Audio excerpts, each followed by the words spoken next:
আজকের ভিডিওতে আমরা দেখব কিভাবে আমাদের মোবাইল স্ক্রিনকে আমরা কম্পিউটারে দেখতে পারি। আমরা বিভিন্ন রকম টিউটোরিয়াল তৈরি করার জন্য আমাদের মোবাইল স্ক্রিনটা কম্পিউটারে দেখার জন্য এগুলো করে থাকি। তো এই ভিডিওটার মাধ্যমে আপনারা কোনো প্রকার সফটওয়্যার ইনস্টল ছাড়াই এটি করতে পারবেন। তো সর্বপ্রথম আমাদের যে কাজটি করতে হবে, আমাদের মোবাইলের সেটিংসে চলে যেতে হবে। তো আমি আমার মোবাইলের সেটিংসে চলে যাই। মোবাইলের সেটিংসে যাওয়ার পরে আমাদের যে কাজটি করতে হবে, আমাদের মোবাইলের যে অ্যাবাউট ফোন এখানে চলে যেতে হবে। তো অ্যাবাউট ফোনে চলে যাওয়ার পরে এখানে দেখুন আমাদের 3 নম্বরে যে অপশনটি আছে ওএস ভার্সন, এখানে কিছু কিছু ফোনের ক্ষেত্রে বিল্ড নাম্বার আসে। তো এখানে আমাদের ক্ষেত্রে ওএস ভার্সন, এখানে 3 বার আমাদের ট্যাপ করতে হবে। 3 বার এখানে ক্লিক করার পরে আমাদের ডেভেলপার অপশনটি চালু হয়ে যাবে। তো ডেভেলপার অপশনটি আমরা কোথায় পাবো, একটু ব্যাগে চলে যাই। ব্যাগে যাওয়ার পরে দেখুন এখানে অ্যাডিশনাল সেটিংস এর ভিতরে একদম নিচে আমাদের ডেভেলপার অপশনটি আছে।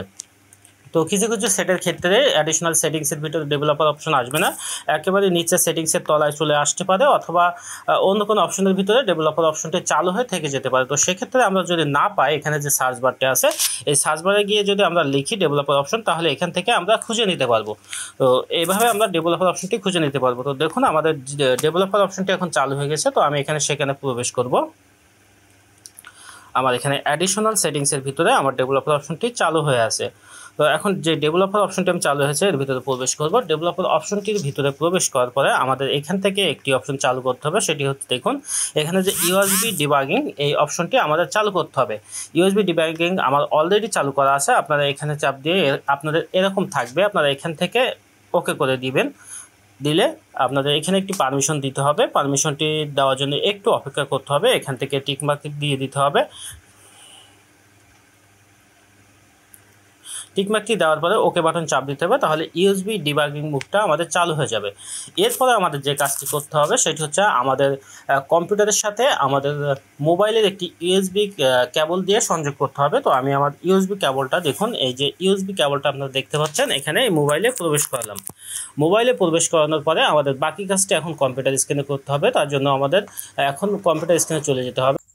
বন্ধুরা, এখন আমরা আমাদের কম্পিউটার স্ক্রিনে চলে এসেছি। কম্পিউটার স্ক্রিনে আসার পরে সর্বপ্রথম আপনারা যে কাজটি করবেন, আমার এই ভিডিওর ডিসক্রিপশনে দেওয়া একটি লিঙ্ক দেওয়া আছে। এই লিঙ্ক থেকে আপনারা এই যে মিরর ফাইলটা, এই মিরর ফাইলটা ডাউনলোড করে নেবেন। এই মিরর ফাইলটা ডাউনলোড করার পরে এখন আপনাদের যে কাজটি করতে হবে সেটি হলো এখান থেকে এই মিরর ফাইলের উপরে ডবল ক্লিক করতে হবে। ডবল ক্লিক করার পরে আমাদের যে কম্পিউটারের যে সি ড্রাইভ আছে, অর্থাৎ যে ড্রাইভটা আমরা উইন্ডোজ দিয়ে রেখেছি, সাধারণত সি ড্রাইভের ভিতরে উইন্ডোজ লোড করা থাকে।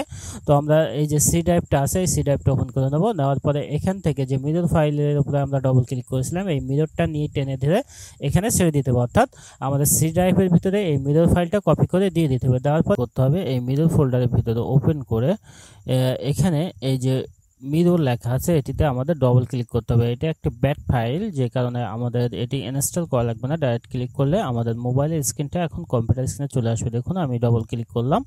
ডবল ক্লিক করার সাথে সাথে দেখুন আমাদের যে মোবাইল স্ক্রিনটা এটা আমাদের কম্পিউটারে চলে আসলো। এখন যদি আমি এটিতে ইউজ করি, দেখুন আমি মোবাইলে এটি ক্লিক করার সাথে সাথে আমার কম্পিউটারও কাজ করতেছে, অর্থাৎ মোবাইলে যত দ্রুত কাজ করতেছে কম্পিউটার ঠিক তত দ্রুতই কাজ করতেছে।